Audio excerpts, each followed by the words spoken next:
Espero que esteja tudo bem com você. Quem não está bem? Quem não está bem é o presidente do BRB, o ex-presidente do BRB, o Banco de Brasília, e o Daniel Vorcaro, que está mais enrolado do que tudo, né? Porque a polícia descobriu coisas absurdas. E hoje você vai entender o que rolou no dia de hoje, qual é o esquema do Banco Master, desse escândalo Master que aconteceu em Brasília, né? Tem a prisão, mas tem os desdobramentos, tem o que, quem fez o quê, qual era o crime, para você entender tudo e saber ter assunto na rodinha de amigos amanhã, tá? Também vamos falar sobre quem interferiu, sim, alguém interferiu para soltarem o Ramagem lá nos Estados Unidos. Houve uma interferência e eu vou te falar quem foi, como é que foi essa história e como é que fica daqui para frente a situação dele. Tá livre, tranquilo, favorável? Não, não é bem assim não. Vou te explicar também, tá? Tem o Zema prometendo passar o rodo no Brasil se ele for eleito, acabar com tudo mesmo, privatizar a Petrobras, Banco do Brasil, Caixa Federal, tudo, né? Fora que ele quer desmontar as leis trabalhistas, enfim, um monte de coisa. A gente vai falar disso aí também. E vai falar do Flávio e da turma dele do PL atuando forte, firme, contra o fim da escala 6x1. Eles estão fazendo de tudo para sabotar a tramitação da proposta de emenda à Constituição e do projeto de lei que estão prevendo, de qualquer maneira, a mudança na jornada de trabalho. E eles estão fazendo de tudo para embarrear isso aí. Vou falar sobre isso também e muito mais. Vem comigo que eu sou Ricardo Mello, explicador geral da República. Estou aqui para traduzir o politiquês, o juridiquês e o economês para o bom e velho português, aquele português que todo mundo entende, para todo mundo participar do debate, né? Não? É assim que é bom. Mas vamos começar? Hoje eu acordei de manhã com a notícia que o cara tinha sido preso. Pois é, olha lá. Ex-presidente do BRB é preso na Operação Compliance Zero. Isso foi 7 da manhã, já estava preso, já estava na mão dos guardas, na mão da Polícia Federal, né? E aí eu fui tentar entender o que tinha rolado, qual que era desse cara. Esse cara foi presidente do BRB, foi demitido do BRB quando estourou o escândalo do Banco Master, mas quem estava tentando comprar o Banco Master era ele, via BRB. Esse presidente do banco estava negociando com Daniel Vorcaro, comprou carteiras podres, que são aqueles títulos de crédito fantasmas, pagou 12 bilhões de reais, e esse dinheiro foi totalmente perdido pelo Banco Regional de Brasília, 12 bilhões de reais, né?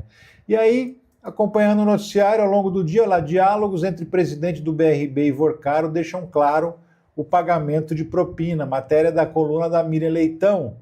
E aí vamos dar uma olhada aqui, olha os diálogos. O Paulo Henrique conversava com o Daniel Vorcaro pelo celular, por mensagem ali de zap, né? E aí dá uma olhada. Fiz as contas para chegar ao valor que combinamos, depende dos valores finais. Sairia o Casa Laffer, que está no contrapiso, apagando outras mensagens. Apagando as mensagens, né?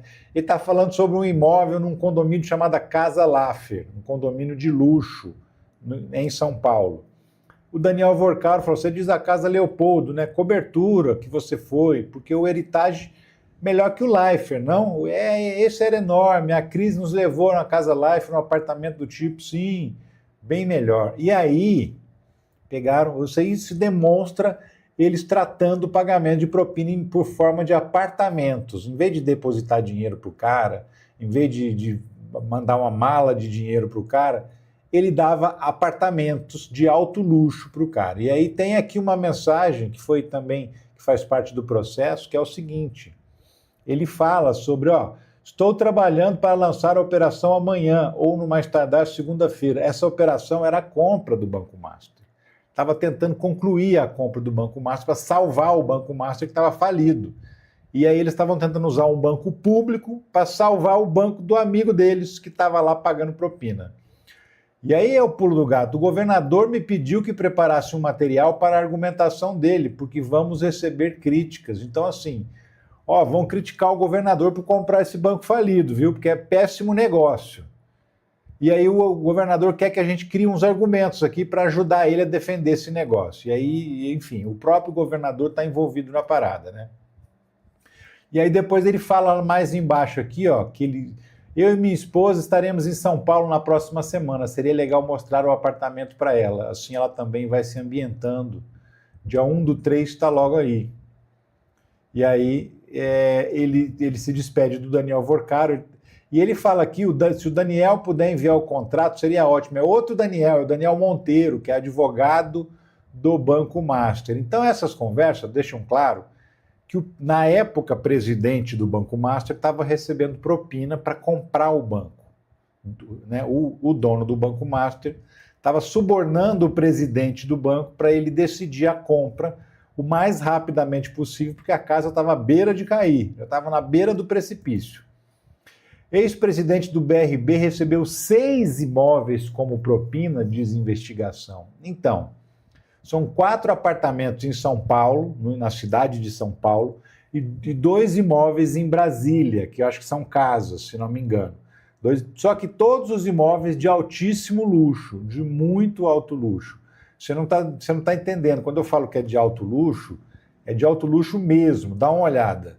Ex-chefe do BRB recebeu 146 milhões em propina de Vorcaro, diz André Mendonça.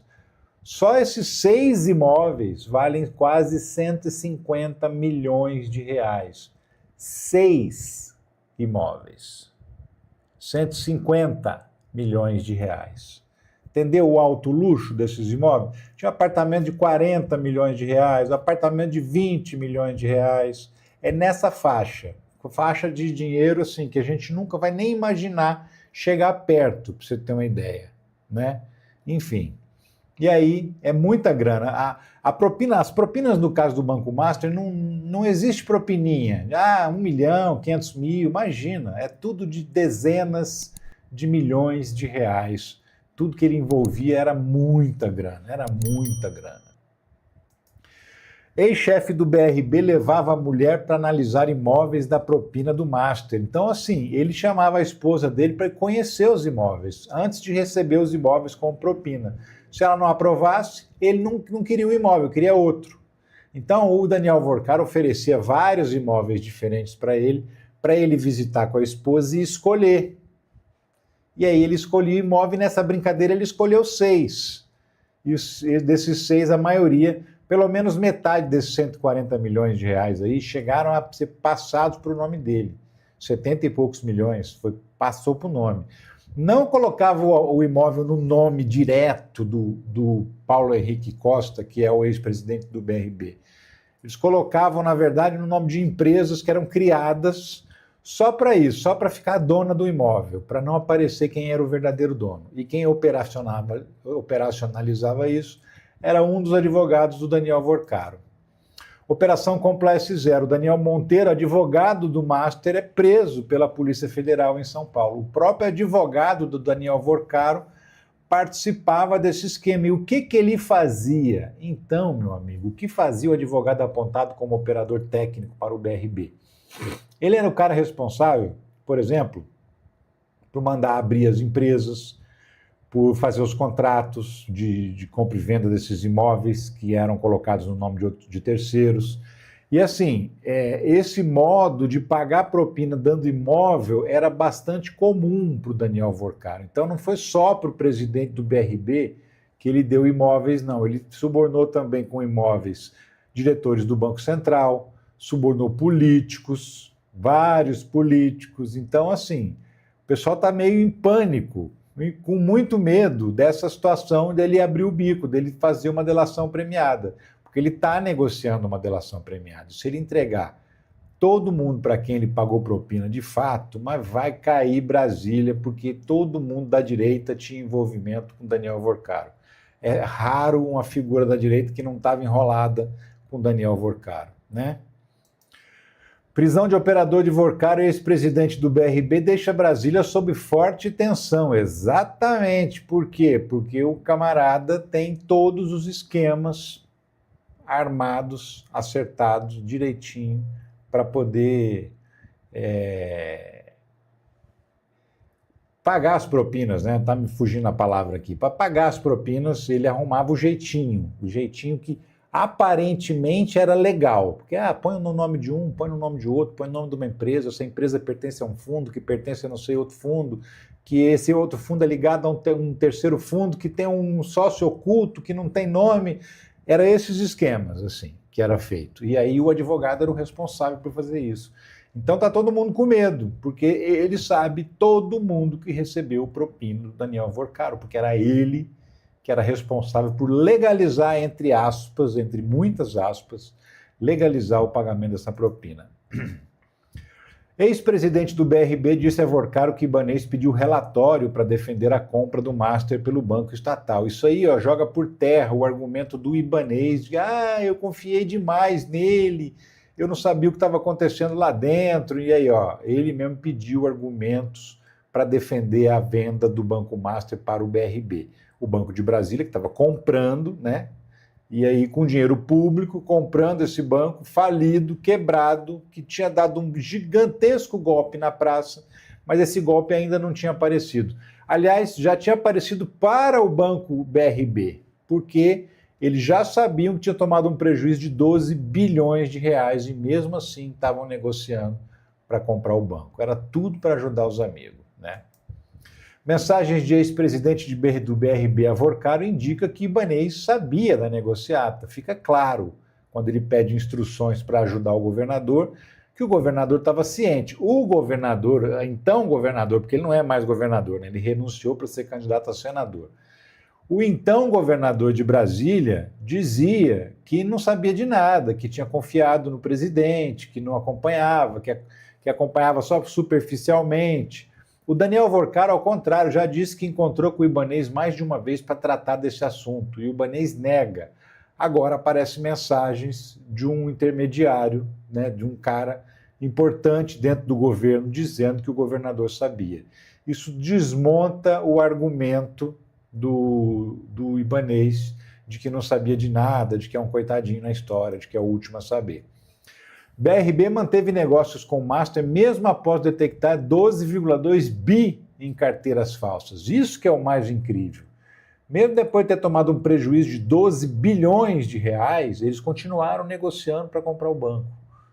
Por quê? Porque tinha que salvar o banco, porque tinha que salvar o amigo, né?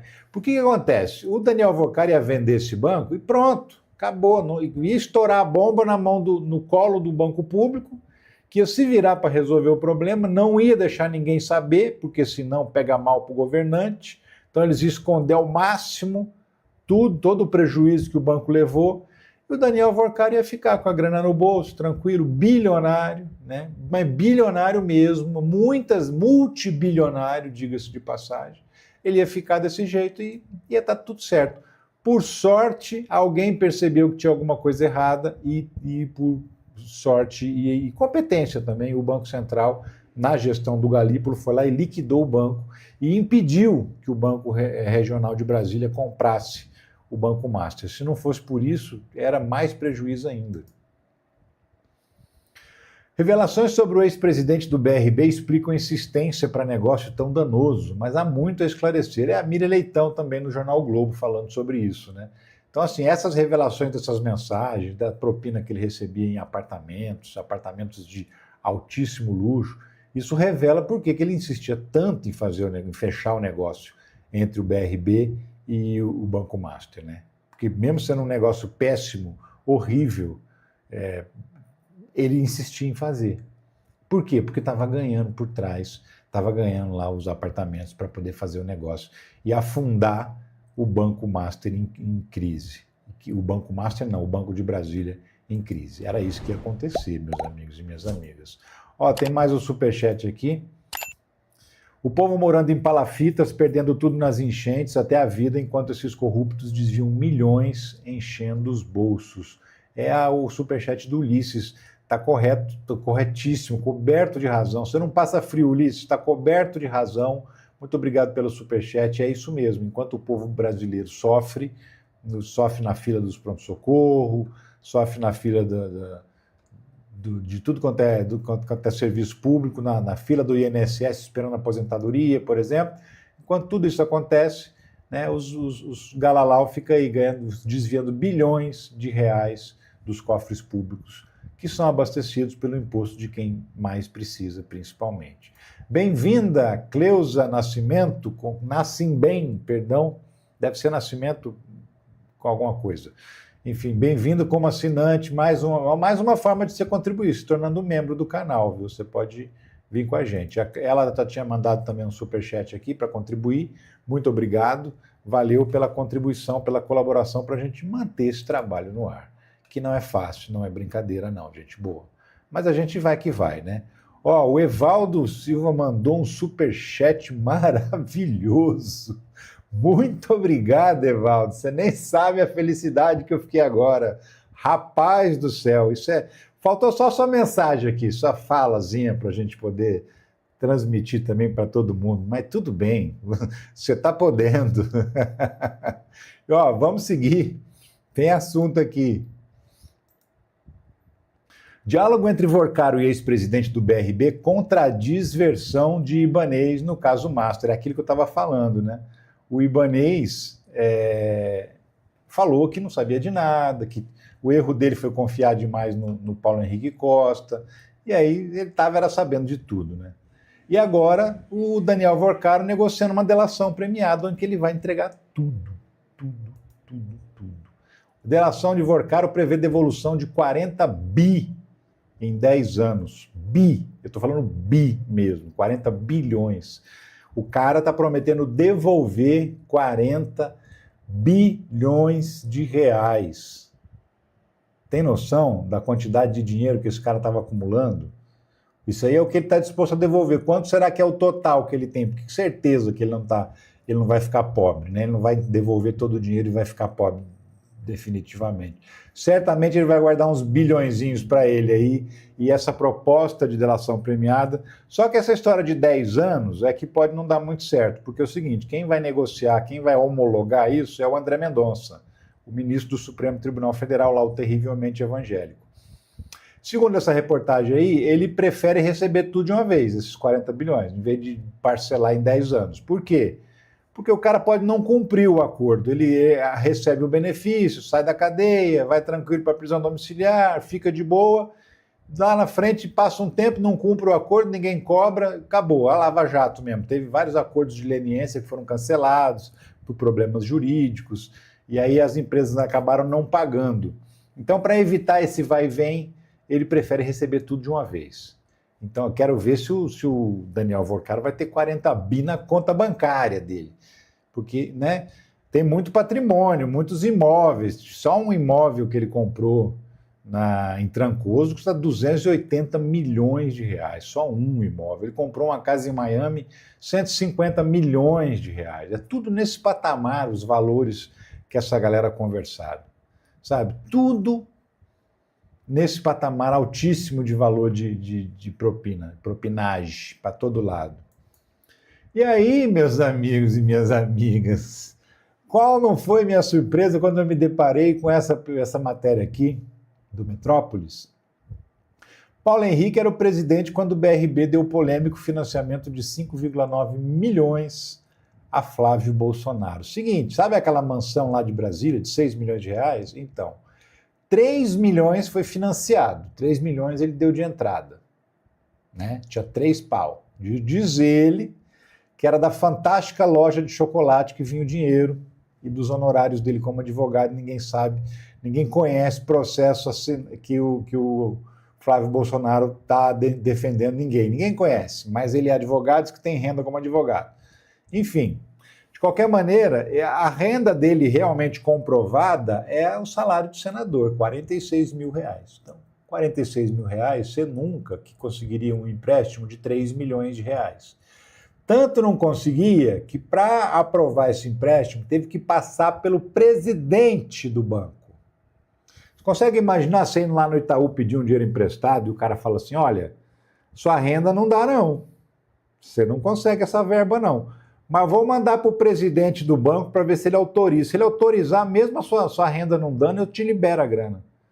Foi exatamente isso que aconteceu com Flávio Bolsonaro. E o presidente do BRB assinou uma autorização para emprestar 3 milhões de reais para o Flávio Bolsonaro, sem lastro, sem condição, sem ter condição de prever se ele tinha ou não tinha como pagar.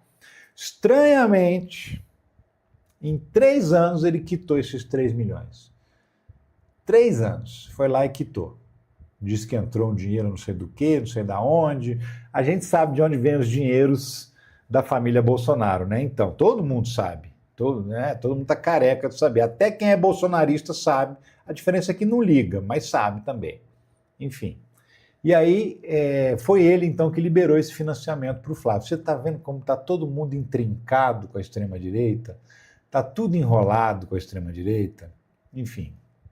Você vai cavucando, você vai catando bolsonarista. Cada vez que você cavuca mais um pouco, você acha outro bolsonarista, puxa pelo pé. Sai um atrás do outro. E olha só, Flávio Bolsonaro direto, o candidato à presidência deles. Direto, envolvido com esse camarada aí que estava todo enrolado com recebimento de propina. Queria mudar de assunto, porque você sabe que o Ramagem foi solto, né? Pois é, ficou 2 dias preso lá nos Estados Unidos, foi solto, e agora está em casa, tranquilo com a família, aguardando o resultado do pedido de asilo dele. Só que é o seguinte, teve gente que interferiu aí. Não é que o ICE olhou para a cara dele, olhou para a ficha dele e falou, não, tá tudo bem com você, pode ir embora. Não, meu amigo, minha amiga, de jeito nenhum. Teve interferência da grossa, tá? Da grossa. E eu te mostro, ó. Assessor de Trump ajudou na soltura de Ramagem dos Estados Unidos. Quem que é esse assessor? O Darren Beatty. Quem é esse cara? É aquele que tinha pedido autorização para o Xandão para visitar o Bolsonaro e não recebeu autorização. Né? Foi proibido de vir ao Brasil para visitar o Bolsonaro na cadeia, que estava ainda na papudinha. Esse cara, que é assessor do Trump para assuntos de Brasil, foi acionado lá nos Estados Unidos pelo Eduardo Bolsonaro e pelo Paulo Figueiredo, e aí entrou no circuito, e graças a esse camarada, o Alexandre Ramagem foi solto. É estranho porque, assim, parece que os procedimentos previstos na lei americana, parece que não foram seguidos, porque normalmente não é assim que funciona. O cara vai para a mão de um juiz, tem uma audiência, esse juiz analisa a situação do cara e aí decide se ele pode ser solto para guardar em liberdade ou não. Não passou por esse juiz, né? Ele foi solto antes disso, então por isso que suspeita-se que a coisa não tenha agido, não tenha sido dentro da lei americana, dentro das regras americanas, né? Mas, enfim, o que vai seguir dentro? Quem é que nos Estados Unidos segue regra hoje em dia? Estou falando dos governantes, claro. Quem que segue regra? Ninguém. Enfim. Tem superchat, ó, Wilson. Só preciso saber como uma pessoa que tem ficha mais suja que pau de galinheiro pode ser candidata a presidente. Isso é de envergonhar o país. Pois é, Wilson, a ficha dele é mais do que suja, né? Tem história de tudo quanto é tipo. É a mansão de Brasília, é compra de apartamento no Rio de Janeiro, é rachadinha, né? É o Queiroz, é todo aquele esquema que a gente já falou 1000 vezes, 1150 vezes. Enfim, Luiz Veloso também manda aqui um superchat. Bora eleger senadores da esquerda. Lá mora o mal. Lá onde está o pessoal da direita mora o mal, realmente, Luiz Veloso. Mora o que tem de pior na política brasileira. Enfim, seguindo de Ramagem aqui, ó. Agora ele espera o pedido de asilo, né? Porque ele pediu asilo político nos Estados Unidos. Normalmente, um pedido de asilo político leva anos, 2, 3 anos para ser definido, né? Como o Ramagem estava preso, havia uma expectativa de que rapidamente esse processo fosse julgado, justamente por quê? Porque o cara está preso e tem que resolver logo. Mas como ele está solto de novo, não dá mais para a gente saber quanto tempo vai demorar para os Estados Unidos julgarem esse pedido de asilo. Enquanto isso, ele fica solto, né?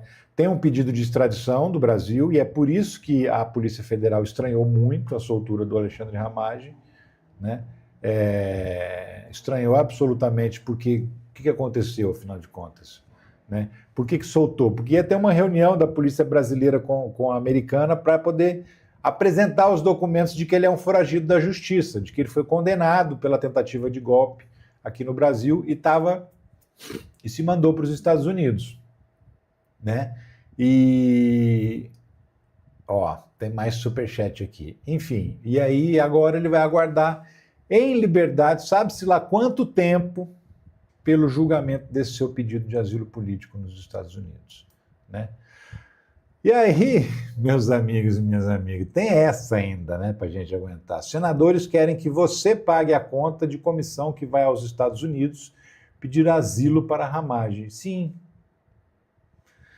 Vou explicar. Uma turma de senadores bolsonaristas, liderado pelo Jorge Saif, fez um pedido para o Alcolumbre para autorizar a ida de uma comissão de senadores para os Estados Unidos para visitar o Ramagem. Eles alegam no pedido que vão visitar outros presos, outros brasileiros que estão presos, mas no próprio pedido está dizendo, mas principalmente o ex-deputado Alexandre Ramagem. E eles vão lá fazer o quê? Pedir que os Estados Unidos concedam asilo para o Alexandre Ramagem. E nós vamos pagar a conta, porque o Alcolumbre deixou. O Alcolumbre podia ter barrado essa proposta, dizendo que é isso. Vocês vão gastar dinheiro para ir lá fazer conversa fiada nos Estados Unidos? Não vão, não. Mas é o Davi Alcolumbre, vai esperar o quê, né? Então ele autorizou e eles vão para os Estados Unidos e nós vamos pagar a conta. Ainda não sabemos quando eles vão, nem quantos parlamentares vão, mas é uma comissão. Então vai no mínimo 3, 4, no mínimo, né?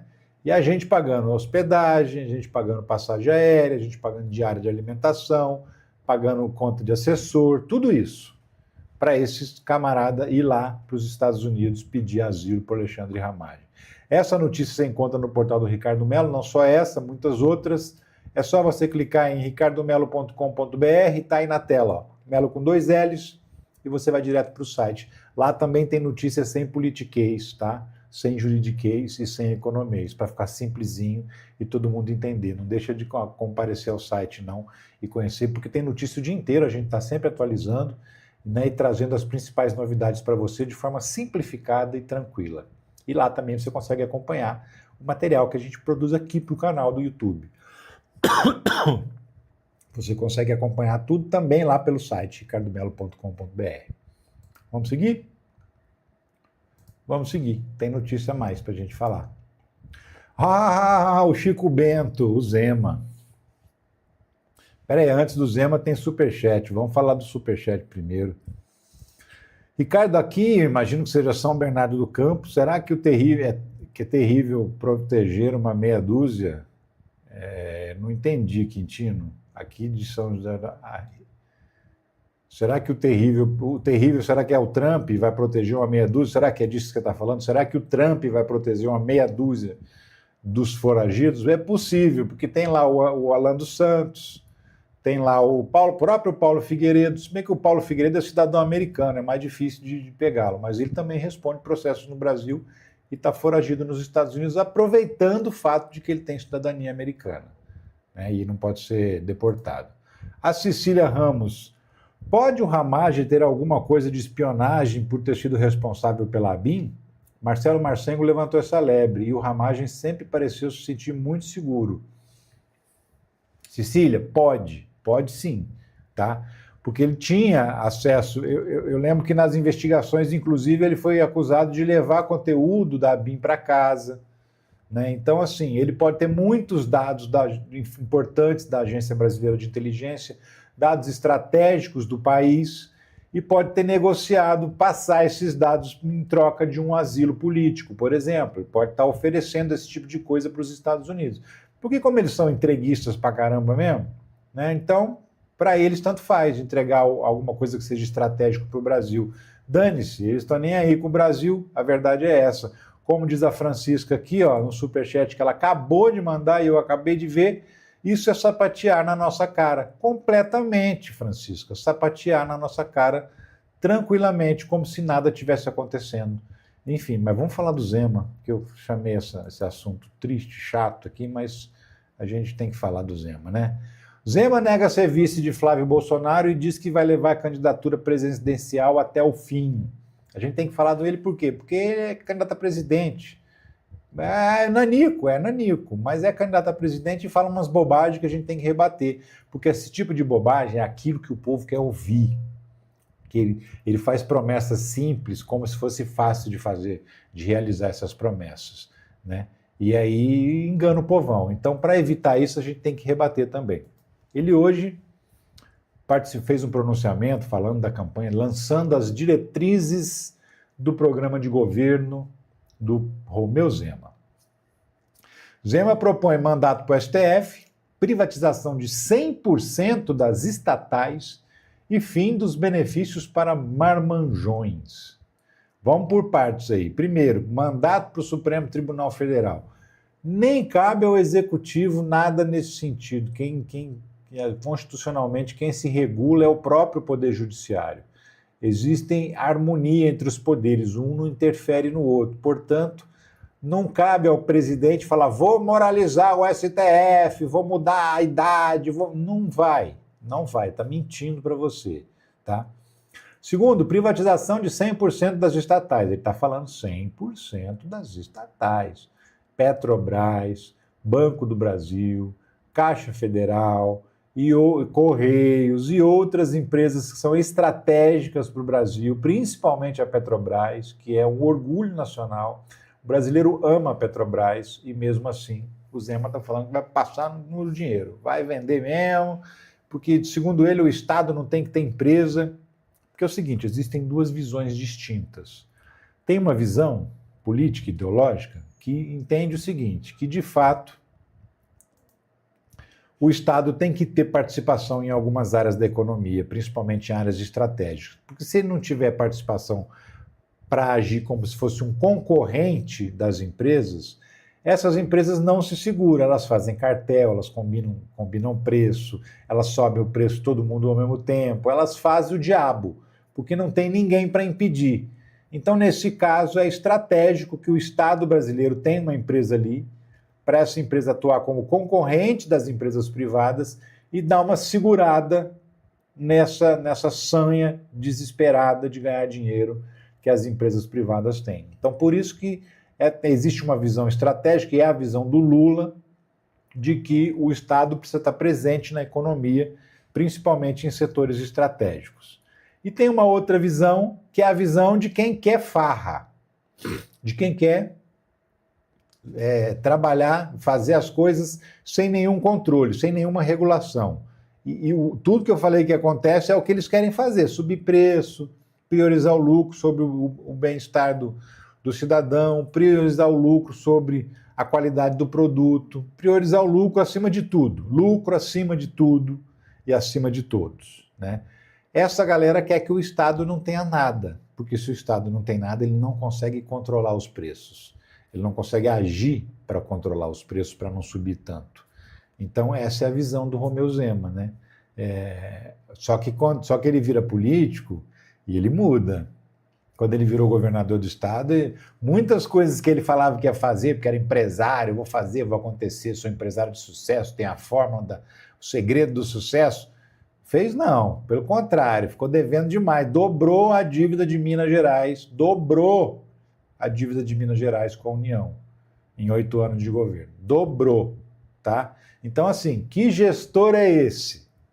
Que fala que é gestor bom, que é moderno, que não sei o quê, mas na verdade, né, só decepção. Mas esse é o Romeu Zema, esperar o quê dele? Vai ter chance de ganhar a eleição? Não vai ter chance nenhuma de ganhar a eleição. Talvez nem saia candidato de fato, talvez realmente vire vice do Flávio Bolsonaro, o Flávio está doido para colocar ele como vice, pode ser que ele aceite, né, porque sabe que não tem nenhuma densidade eleitoral. Enfim, mudemos de assunto. Cadê?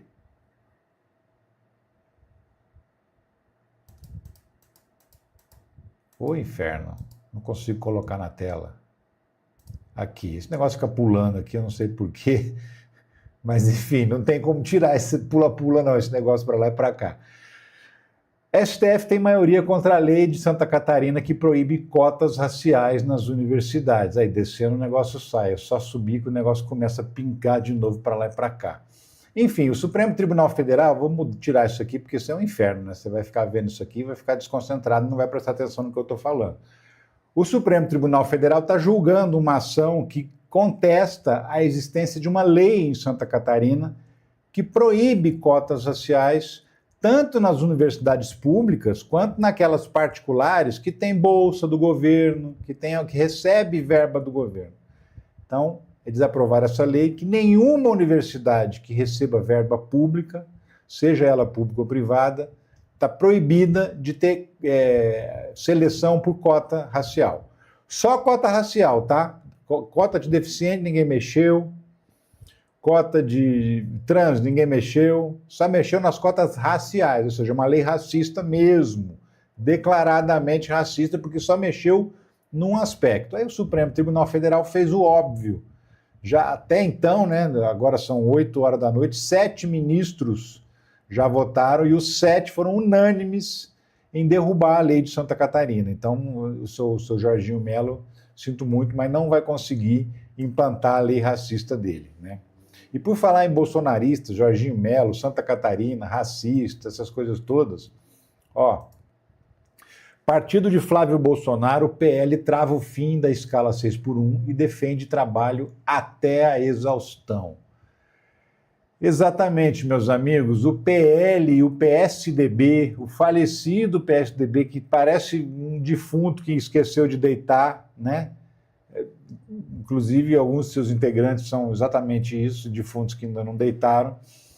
Eles estão barrando a proposta que acaba com o fim da escala 6x1, que termina com a escala 6x1, que não permite mais que alguém trabalhe 6 dias e folgue só 1 na semana, porque isso é praticamente uma semi-escravidão. Então, como é que chama lá fugiu o nome dele aqui, está aqui, o Marco Feliciano. O Marco Feliciano, no ano passado, falou sobre isso, quando essa proposta foi protocolada. Na verdade, tinha uma audiência pública e ele não quis nem que a audiência pública acontecesse. Eles defenderam a tese de que nem a audiência pública era necessária.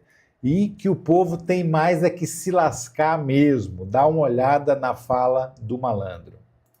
A palavra, deputado. Senhor presidente, nós do PL não temos nenhum tipo de dificuldade com nenhum tipo de audiência pública, até porque aqui é a casa do debate. Todos os assuntos, por mais esdrúxulos que sejam, precisam ser debatidos.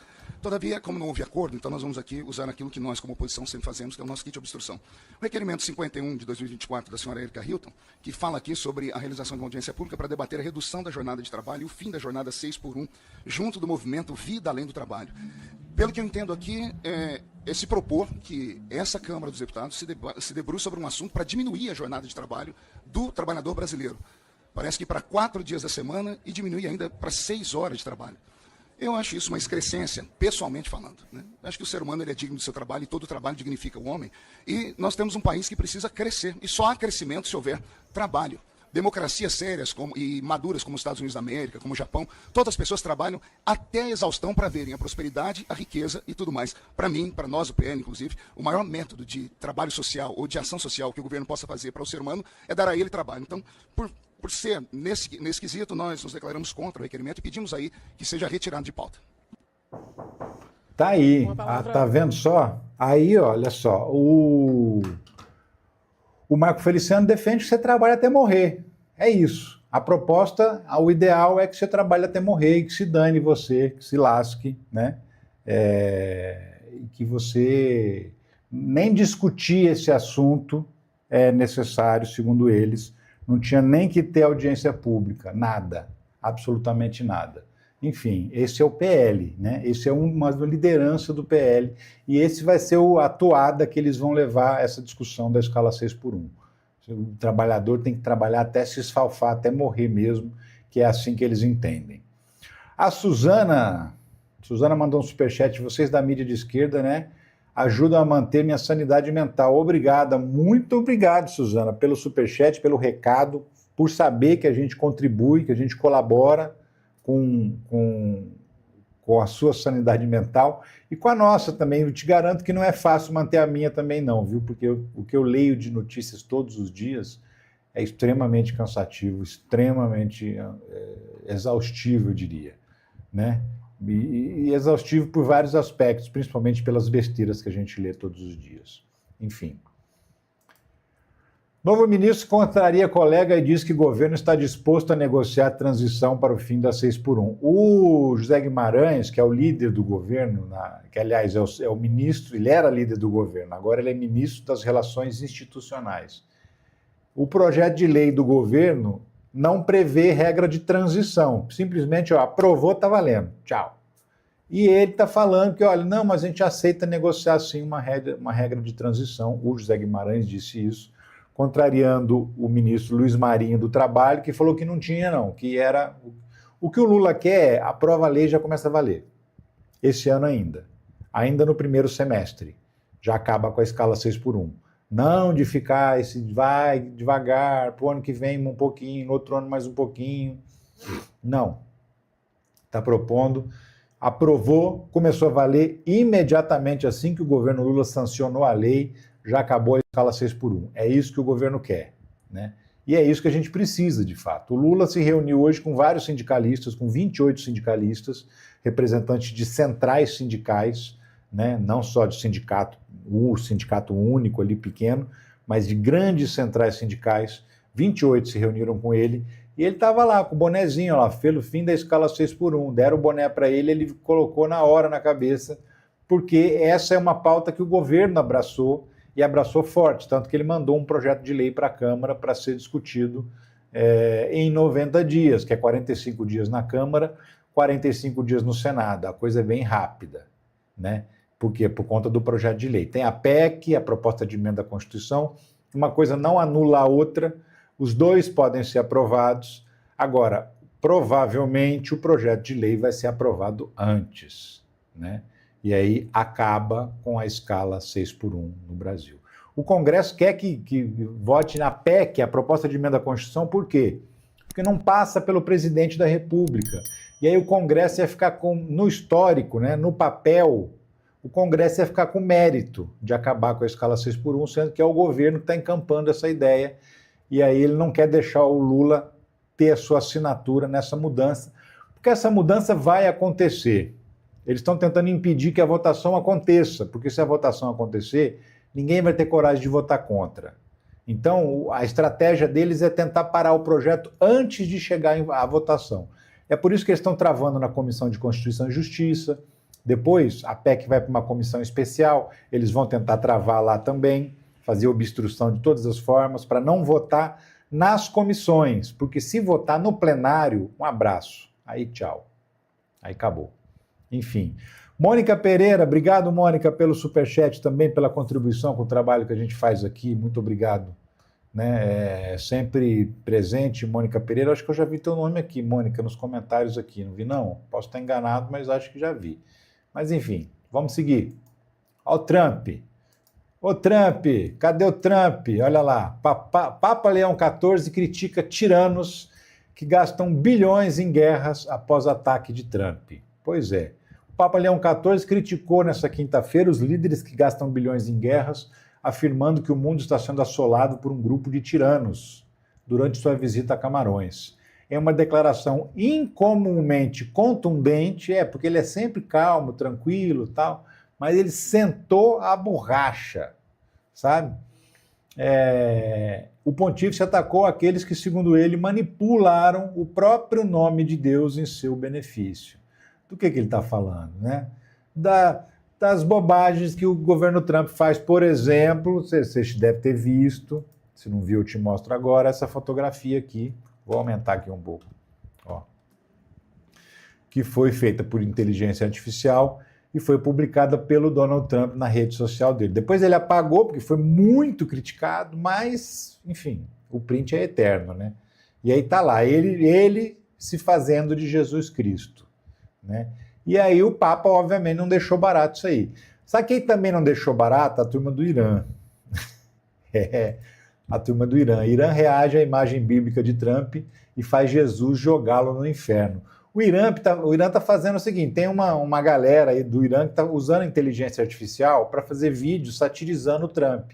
É uma forma de guerra também, né? E aí, olha só, vamos assistir um pedacinho aqui do vídeo que foi feito pela turma do Irã. Irã reage à imagem bíblica de Trump. Dá uma olhada. Eles animaram, eles colocaram na mesma inteligência artificial, fizeram uma animação. Jesus chega e joga o Trump lá para o inferno, olha só.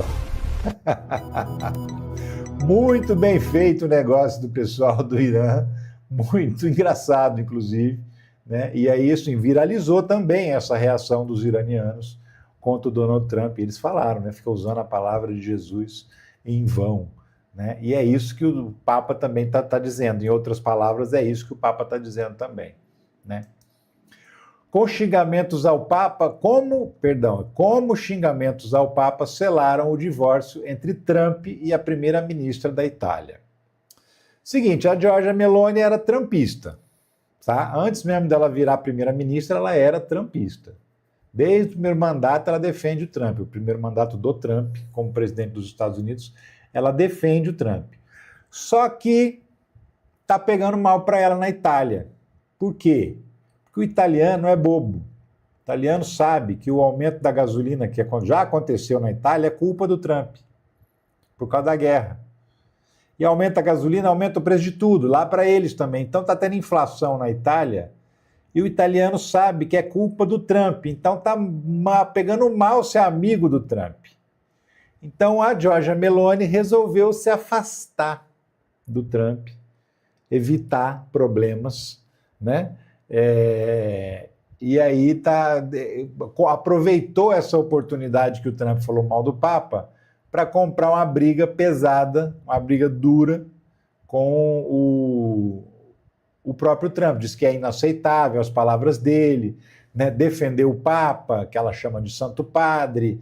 Então, assim, está marcando posição contra. Antes, ela era considerada a única política europeia que tinha trânsito com o Trump.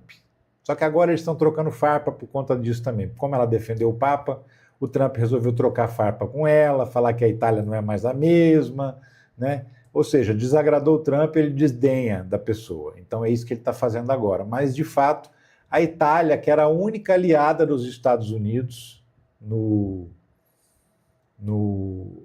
na Europa, simplesmente perdeu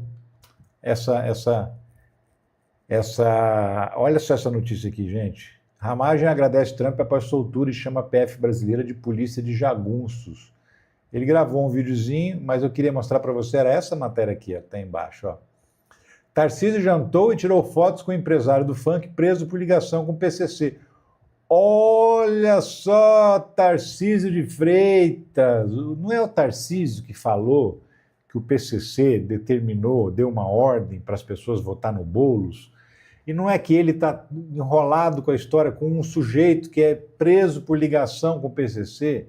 Sim, o governador Tarcísio de Freitas participou de um jantar e tirou fotos com o empresário de funk, Rodrigo Inácio de Lima Oliveira, da GR6 Explode, preso terça-feira na Operação Narcofluxo. Nosso país estaria muito melhor se tivesse mais pessoas como você. Que cara foda, escreveu Oliveira no Instagram para elogiar o Tarcísio de Freitas. Ora, se não é uma ironia do destino, seu Tarcísio de Freitas, está enrolado com um cara que tem ligação com o PCC, está lá jantando, tirando fotinha, recebendo mensagem no Instagram. Quem diria isso, seu Tarcísio? Quem diria, meus amigos e minhas amigas? Bom, mas enfim, eu duvidar, não duvido de nada, muito pelo contrário, né? Muito pelo contrário. Vindo de Tarcísio de Freitas, a gente espera tudo, porque Tarcísio de Freitas é um impostor, né? É um grandíssimo impostor. Mas enfim.